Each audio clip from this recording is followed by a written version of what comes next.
কই গো, কোথায় গেলে? বলছি আমাকে খাবার দাও তো, অফিস যেতে হবে তো।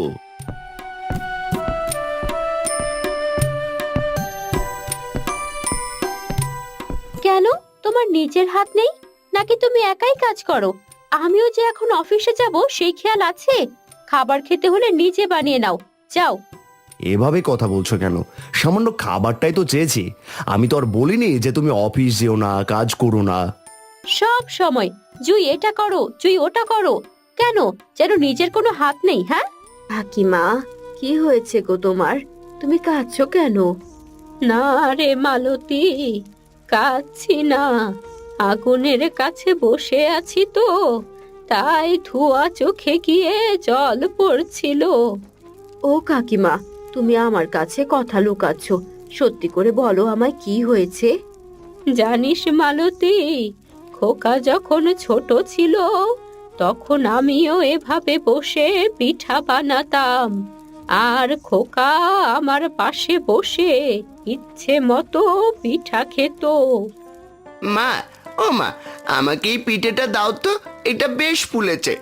উফ মা, তোমার হাতের পিঠে মানেই অমৃত। কি করে বানাও গো এত ভালো পিঠে?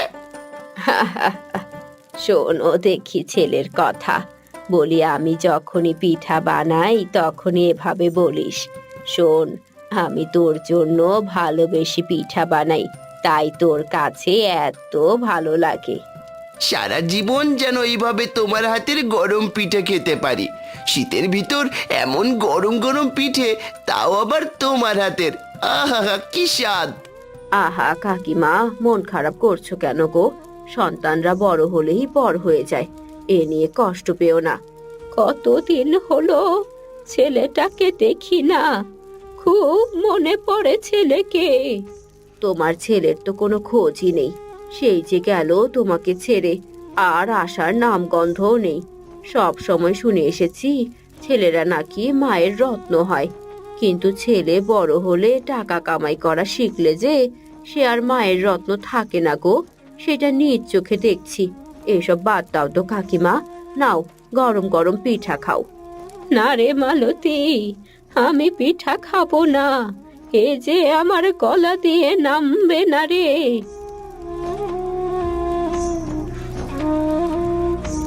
উফ, আজ এত ক্লান্ত লাগছে, শরীর যেন আর চলছেই না।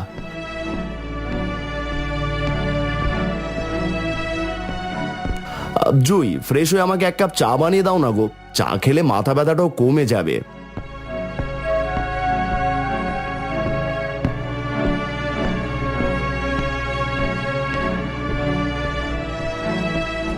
আসতে না আসতেই শুরু করে দিলে, এইটা করো ওইটা করো। তোমার একার শরীর নাকি? আমিও তো কাজ করে এসেছি। হ্যাঁ, আমরা কাজ করে এসেছি বলেই তো তোমায় বললাম ফ্রেশ হয়ে চা বানাতে। আমি তো এক্ষুনি তোমায় বানাতে বলিনি। দেখো, আমি তোমার জন্য চা বানাতে পারবো না, আমি তোমার বাড়ির কাজের লোক নই। এভাবে বলছো কেন জুই? তুমি আমার স্ত্রী, এই কাজগুলো তো তুমিই করবে, তাই না? সব সময় যাই বলি না কেন সেইটাই তুমি আমার উপর চাপিয়ে দাও। সকালবেলা ঘরের খাবার কখনো খেতে পারি না, কাজ তো আমিও করি, তাই না? আমি তো কাজের বাইরেও বাড়তি কাজ করি, এমন তো তোমাকেও সংসারের দিকে তাকাতে হবে। বিয়ে করেছো কি বাড়ির কাজের মেয়ে করে রাখার জন্য নাকি, যে যখন যা বলবে তাই আমায় করে দিতে হবে? তোমার হাত আছে, তোমার মাথা ব্যথা করছে, তুমি চাটা বানিয়ে খাও। আর রাতের খাবার আমি অর্ডার করে দিয়েছি, আমি কিছু রান্না করতে পারবো না। শান্তি দাও এবার আমায়, যাও।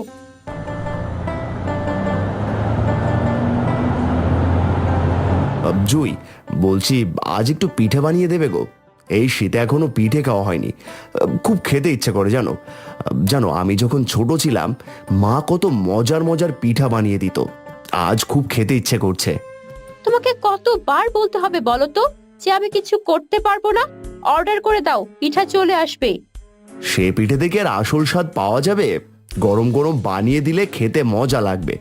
দাও না গো কটা বানিয়ে। এই, তোমার কি কথা কানে যায় না নাকি? বলছি তো পারবো না, এক কথা বারবার বলবে না, খবরদার। তাহলে চলো গ্রামে মায়ের কাছে যাই, মায়ের হাতের পিঠেও খেয়ে আসবো। আর কত বছর হলো মাকে দেখিনি। মা তো এখনো তার ছেলের বউয়ের কথাও জানে না, যে তার ছেলে বিয়ে করেছে। না জানি মা কেমন আছে। এই ইট পাথরের শহরে কাজ আর টাকার মাঝে নিজেকে এমনভাবে ঢেকে নিয়েছি যে নিজের মাকেও ভুলে গেছি। তোমার মায়ের কাছে তুমি যাও, আমার গ্রামে যাওয়ার কোনো ইচ্ছে নেই। আমি শহরের মেয়ে, গ্রামে গিয়ে ওসব নোংরা পরিবেশে আমি থাকতে পারবো না। তুমি তো আমার কোনো কথাই শোনো না। এটা অন্তত না করো না জুই। শোনো, আমি তোমায় বলছি, গ্রামে গেলে তোমার মন দেখবে এমনিই ভালো হয়ে যাবে।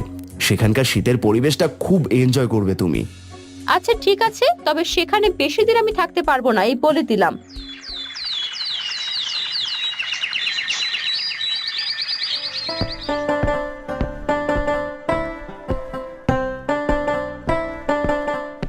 মা, ও মা, দেখো আমি এসেছি। কে কে এসেছিস রে? আরে মা, আমি তোমার ছেলে সজল। সজল বাবা। হ্যাঁ বাবা, তুই এসেছিস? কত বছর পর এলি রে বাবা। এই মাকে কি করে ভুলে থাকতে পারলি রে বাবা তুই? মা, ওখানে কাজের চাপে আর সময় হয়নি, সেখানে নিজের অফিস দিয়েছি, তাই কাজের চাপটা বেশি নিতে হয়। এবার এসেছি, কদিন থেকেই যাব। কদিন কি? আসার আগেই বলে এসেছি তাড়াতাড়ি যাব। আর এগুলো কি সজল? এটা কোনো ঘর হলো? এত নোংরা একটা বাড়ি, আর ইনি তোমার মা?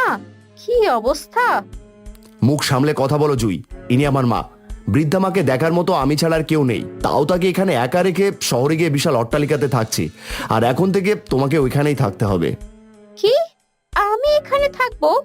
এখানে এসে দেখছি তোমার রূপ পরিবর্তন হয়ে গেল। যা মুখে আসছো তাই বলছো। বাবা, ও কে? তোর সাথে এভাবে কথা বলছে কেন? মা, তোমাকে বলা হয়নি, ও জুই আমার স্ত্রী। আমরা বিয়ে করছি প্রায় বছরখানেক হলো। এখানে আসাও হয়নি, তাই আর তোমাকে জানানোও হয়নি। মাকে না জানিয়ে তুই বিয়েও করে নিয়েছিস? আমার একমাত্র ছেলে তুই। কত স্বপ্ন ছিল তোকে নিয়ে, আর তুই কি না একাই বিয়ে করে নিয়েছিস? আদিক্ষেত দেখো, ছেলে মনে হচ্ছে কখনো বিয়েই করবে না। যত সব! মুখ সামলে কথা বলো বৌমা। এসে তো নিজের শাশুড়িকে জিজ্ঞেসও করলে না কেমন আছি, আবার বড় বড় কথা বলছো। বাবা মা কি তোমায় বড়দের সম্মান করতে শেখায়নি? কি এত বড় কথা! সজল, আমি আর এক মুহূর্ত এই বাড়িতে থাকবো না। এক্ষুনি চলো বলছি। এক্ষুনি বাড়ি চলো বললেই হলো? আমার ছেলে কত বছর পর আমার কাছে এসেছে, আমি এখনই ওকে যেতে দেব নাকি? আফ, কি শুরু করলে তোমরা! মা, অন্ধকার হয়ে আসছে, চলো তো ঘরে চলো। আমি খাবার নিয়ে এসেছি, একসাথে খাবো, চলো।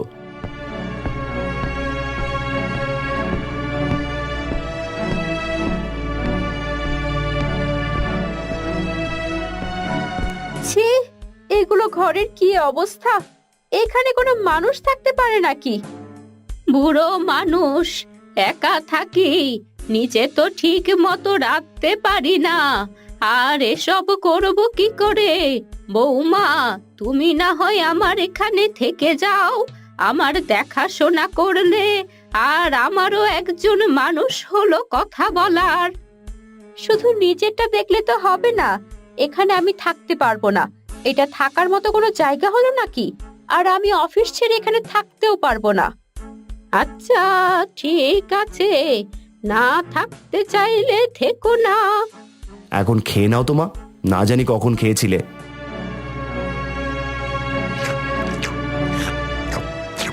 মা, আমি কিন্তু শুধুমাত্র তোমার হাতের পিঠে খেতেই গ্রামে ছুটে এসেছি। এই শীতে তোমার হাতের পিঠে খেতে খুব ইচ্ছে করছে গো মা। আমাকে পিঠে বানিয়ে খাওয়াবে না? কাল সকালে মালতীর পিঠা বানানো দেখে আমারও তোর কথা ভারী মনে পড়ছিল রে বাবা। ছোটবেলা তুই আমার পাশে বসে থাকতি, আর আমি তোকে গরম গরম পিঠা বানিয়ে দিতাম। কি আনন্দ হতো যে সে সময়! বড় হলি আর অমনি টাকার পেছনে ছুটলি। মা গো, এখনকার সময় টাকা ছাড়া মূল্য নেই। ভাবছি তোমাকেও এবার সাথে নিয়ে যাব। কি বলছো তুমি? তোমার কি মাথা ঠিক আছে? কেন, আমি আবার কি এমন বললাম? তুমি তোমার মাকে আমাদের সাথে শহরে নিয়ে যাবে বলছো? তুমি চিন্তা করো না বৌমা, আমি তোমাদের সাথে যাব না।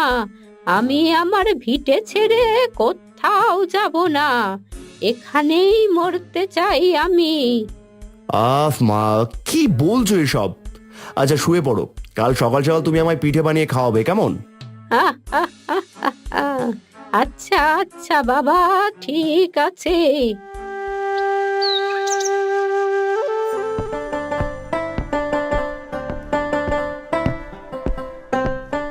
কাকিমা, কি গো, তোমার ছেলে এসেছে দেখছি।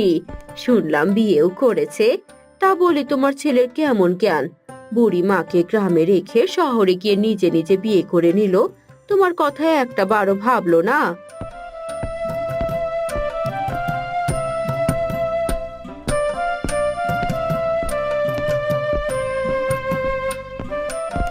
মালতীদি, কেমন আছো গো? সেই কতদিন পর দেখলাম তোমায়। তুমি ঠিক আগের মতোই আছো। সে থাকবো না, আমরা কি আর তোদের মতো রং বদলাতে পারি? আহা মালতী, এভাবে বলছিস কেন? ছেলেটা আমার কতদিন পর এলো। বস এখানে, পিঠা খা। সে না হয় খাবো, তা ছেলের বউ কোথায় গো? সে কথা আর বলিস না, তার নাকি এসব পিঠা মুখে রোচে না। দেখতে পারছিস না, ঘরের দুয়ারে বসে আছে বড় ঘরের মেয়ে। গরিবের এই ঘরের খাবার সে খাবে না। কটা দিন যেতে দাও না, এমনি নিজে বেড়ে খাবে, দেখে নিও। তবে যাই বলো, বউ কিন্তু ভারী মিষ্টি দেখতে। দেখতে হবে না, পছন্দটা কার? এই চুপ কর তুই। গ্রামে বিয়ে না করে করেছিস শহরের মেয়েকে বিয়ে, আবার বলছিস হ্যাঁ? আবার না হয় গ্রামে একটা বিয়ে দাও আমায়, আমি কিন্তু না করবো না দিদি। আস্তে বল আস্তে, তোর বউ শুনলে কুরুক্ষেত্র বাঁধিয়ে দেবে। আচ্ছা কাকিমা, থাকো গো, আমি আবার পরে আসবক্ষণ, মেলা কাজ পড়ে আছে। সে কি, পিঠা খাবি না? রেখে দাও, পরে খাবো।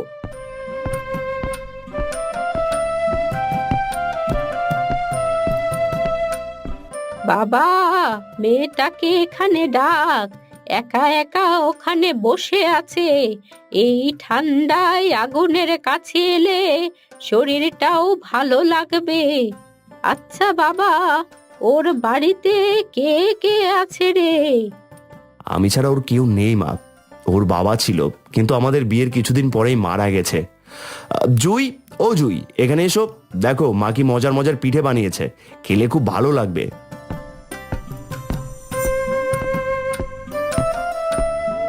দেখো সজল, আমার এখানে দম বন্ধ হয়ে আসছে, একদম ভালো লাগছে না আমার এখানে। আমাকে ফিরিয়ে নিয়ে চলো। আরে কালই তো এলাম, এত তাড়াতাড়ি চলে যাব? কত বছর পর মাকে দেখেছি তুমি জানো। আমি মাকে ছেড়ে এত তাড়াতাড়ি যাচ্ছি না। তুমি ওখানে আসো, মাকে কাজে সাহায্য করো। তুমি এই বুড়ির জন্য আমাকে এখানে এনে কষ্ট দিচ্ছ? তুমি জানো না আমি এসব পছন্দ করি না, আবার কাজও করতে বলছো আমাকে। কি বললে তুমি আমাকে? কোন বাড়ির বউ তার শাশুড়িকে এভাবে বলে? কি অভদ্র মেয়ে তুমি! ছি ছি ছি! সজল, তুই এ কোন মেয়েকে বিয়ে করলি রে বাবা? আজ তোর সামনেই আমাকে এভাবে কথা শোনাচ্ছে। জুই, এসব তুমি কি বলছো? এই সাহস তুমি কোথায় পেলে? যা বলেছি বেশ বলেছি। আসার পর থেকে এসব আদিক্ষেতা দেখেই যাচ্ছি, আমার আর সহ্য হচ্ছে না। মায়ের হাতের পিঠা খেতে এসেছিলে না, খাওয়া হয়েছে, এবার চলো এখান থেকে। তোমার এত বড় সাহস আমার মাকে এসব কথা বলো? এতদিন তুমি যা করেছো, যা বলেছো সব সহ্য করেছি, কিন্তু এবার না। আমার মা দেখে তোমাকে এই বাড়িতে তুলেছিল, অন্য কেউ হলে ঘাড় ধাক্কা দিয়ে বের করে দিত। আমি তোমার সাথে আর থাকবো না। মানে কি বলছো তুমি? যা বলছি ঠিকই বলছি। তোমার মতো বউ আমার চাই না, যে কিনা আমাকে আর আমার মাকে সম্মান করতে জানে না, কথায় কথায় বাজে ব্যবহার করে। চলে যাও তুমি এখান থেকে। সজল, এইসব তুমি কি বলছো? তুমি ছাড়া যে আমার আর কেউ নেই, আমি তোমায় ছেড়ে কোথায় যাব? মা, মা, আপনি আপনার ছেলেকে বোঝান, আমি কখনো আপনার সাথে বাজে আচরণ করব না। আমাকে আপনি ক্ষমা করে দিন। সজল, আমি তোমায় কথা দিচ্ছি, আমি তোমার সব কথা শুনবো। বাবা, তুই এসব কি বলছিস? ও না বুঝে এসব বলেছে। ও তো তোর বিয়ে করা বউ। ওকে যদি থাকতেই হয় তবে একজন স্ত্রীর মতো থাকতে হবে, স্বামীকে মর্যাদা দিতে হবে, শাশুড়িকে মায়ের সম্মান দিতে হবে। আমি কথা দিচ্ছি তোমাদের, আমি আর কখনো এমনটা করব না। আমাকে ক্ষমা করে দাও। মা, আমি আছি তো, তুমি ভয় পেও না। আসো, আমার কাছে আসো।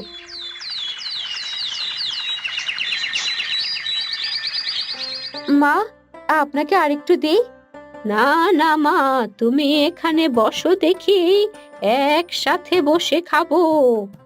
মা, রান্নাটা কেমন হয়েছে? ভালোই হয়েছে, শুধু তরকারিতে লবণটা বেশি হয়েছে। হা হা হা হা হা। ধীরে ধীরে আমি সব শিখিয়ে দেব মা।